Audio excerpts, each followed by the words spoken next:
Hello, everybody.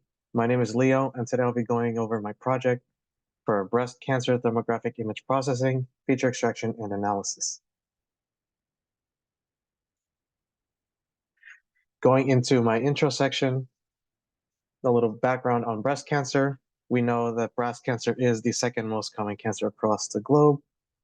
And in recent years, there have been efforts to actually improve or help discover new methods to help in early detection of breast cancer or any other type of cancer.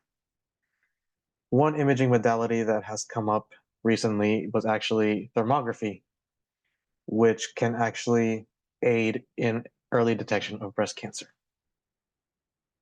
Going into detail, thermographic imaging is in its name, using a thermal camera to measure any changes in temperature around the breast area. The images that I dealt with were of dynamic thermography. And to describe dynamic thermography, it's a process where they take the patient and blow air on the area of interest, in this case, the breast. And once they stop the fan that blows the air, the thermal camera starts recording and highlights any changes in the tissue area. And any of those changes they notice would be caused by angiogenesis or the formation of newer blood vessels in the tissue that supply oxygen to the tumors. My main challenge here is that I was given thermal image data from a total of 55 patients. Each patient had roughly 20 images taken as a time series, hence the dynamic thermography that I elaborated on earlier. And my goal was to reduce these images to only one image per patient so that I may perform further image processing methods on them and then extract the image features, as well as use those extracted features to perform an analysis. In order to reduce the images, I decided to go with a principal component analysis route, or PCA. PCA is known as a linear eigendecomposition method, and basically stacks data together and extracts the most variant features found in the image time series. And what that does then is it produces a singular image containing all the important features of the images. Going into my code, here above, you can see importing our necessary libraries for the operation, my paths for the images, and the output path to save the images in. Here is our code for the actual PCA. Here I define a z-score data function, which can be used for normalization or standardization of my data, as well as a map to gray function, which can help in converting a PCA matrix back into a grayscale image.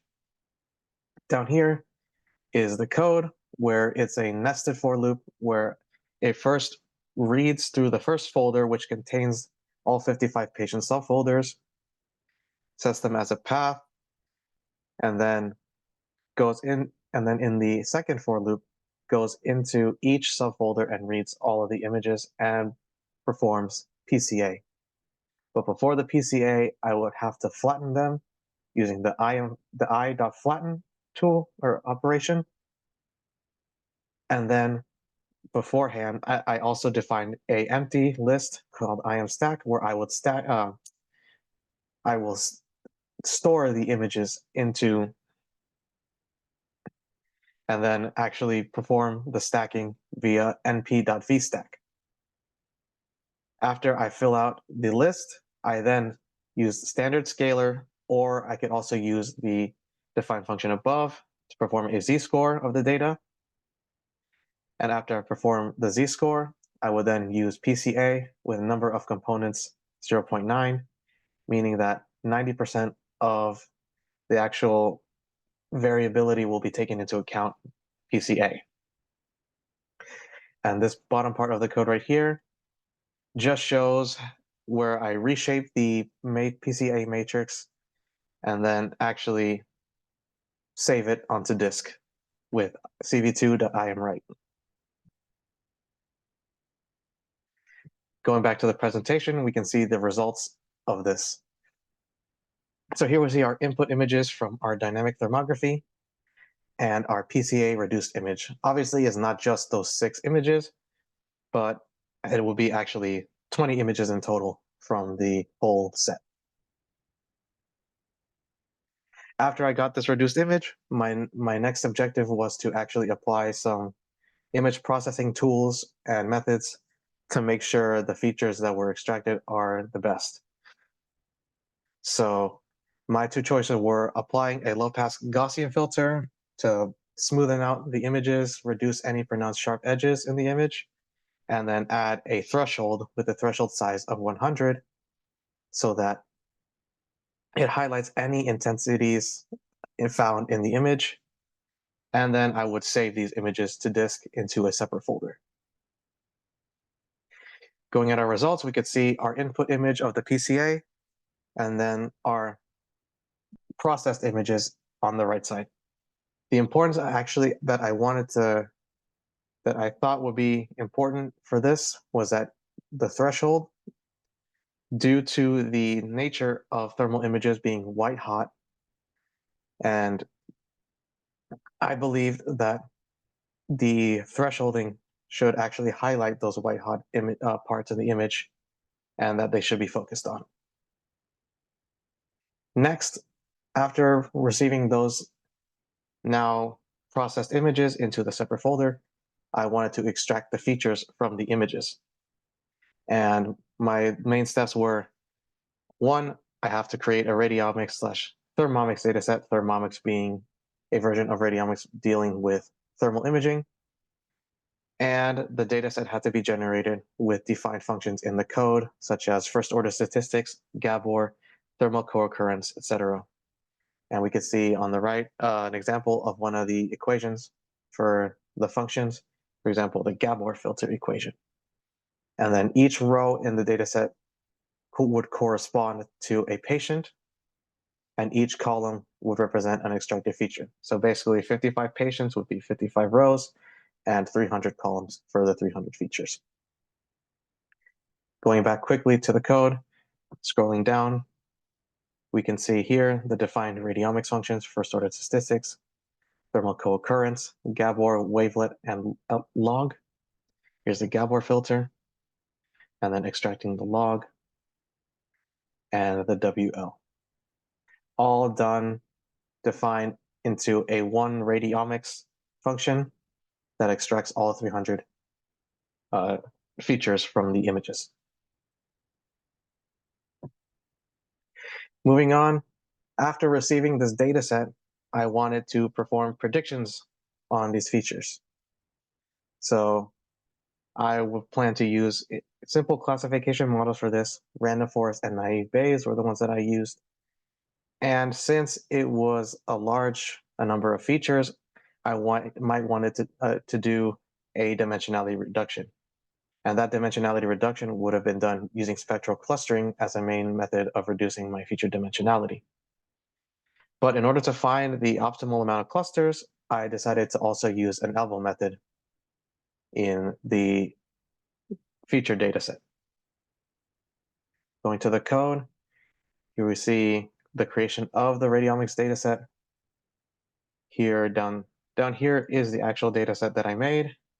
Here we see 55 rows by 300 columns. And then I would save this to a CSV.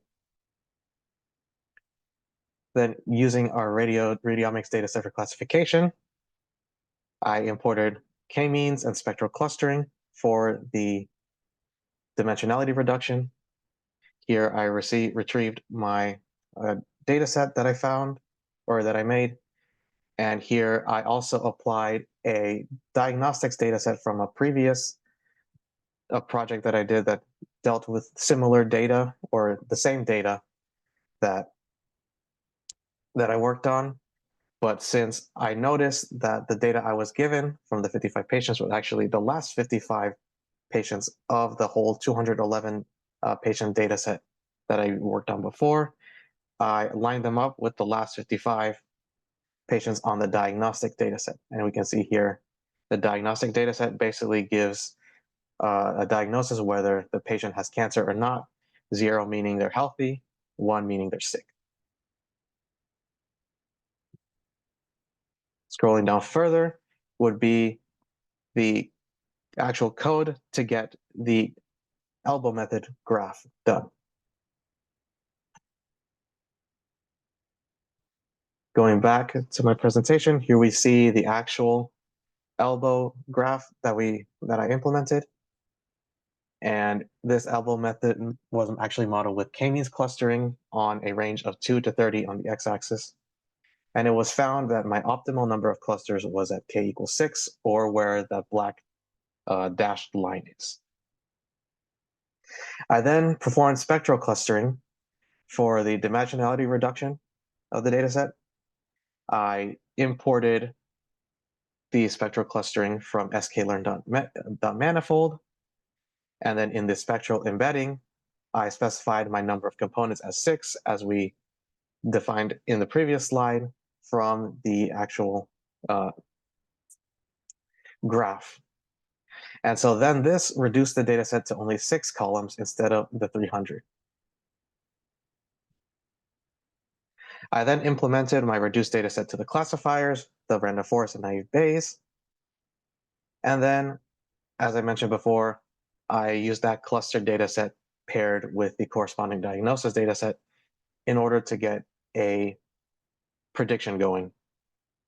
And in the training and testing data, I split them in a 70-30 split, 70 going to training, 30 going to testing. And going on to my classification results, here we see our random forest imported from sklearn.ensemble. My number estimated chosen was 10, bootstrapping set to 2 to true. And this one, I got an initial accuracy of 35.3%, but I also wanted to perform a cross-validation on them with the median plus or minus interquartile range. After performing the cross-validation, I got a accuracy now of 70.8 plus or minus 25%. Moving on to naive Bayes, I imported it using sklearn.naive Bayes, which gave me an initial accuracy of 64.7%. And using the same cross-validation, this time on naive Bayes, I got an accuracy of 50% plus or minus 16.7. After that, I decided to actually do a ROC curve for both methods. And the first ROC curve of random forest has an AUC of 0.47, and then naive Bayes gave an AUC value of 0.66, in which I decided that naive Bayes was the better classifier for this dataset. Some sources to error to think about because of such a low prediction accuracy could have been that the dataset was not large enough for an accurate classification. Maybe the dimensionality reduction was not really needed, or I could have added some more image processing tools to the PCA image, or even not even do the thresholding part. So some solutions would be: 1, change parameters of filters or add additional high-pass filtering, either leaving out spectral clustering or probably increasing the number of components, and as well as implementing different PCA parameters, such as the number of components for that one too. Going on to the benefits of actually using this type of image modality is that it creates a faster, more efficient way of predicting breast cancer in patients early on, leading to earlier detection, high survivability, and it can prevent the deaths of patients whose cancer have been discovered late. And this can also be implemented as a complementary or supplementary examination with mammographs or other clinical breast examinations. Here are my sources for the previous discussion, and thank you for listening.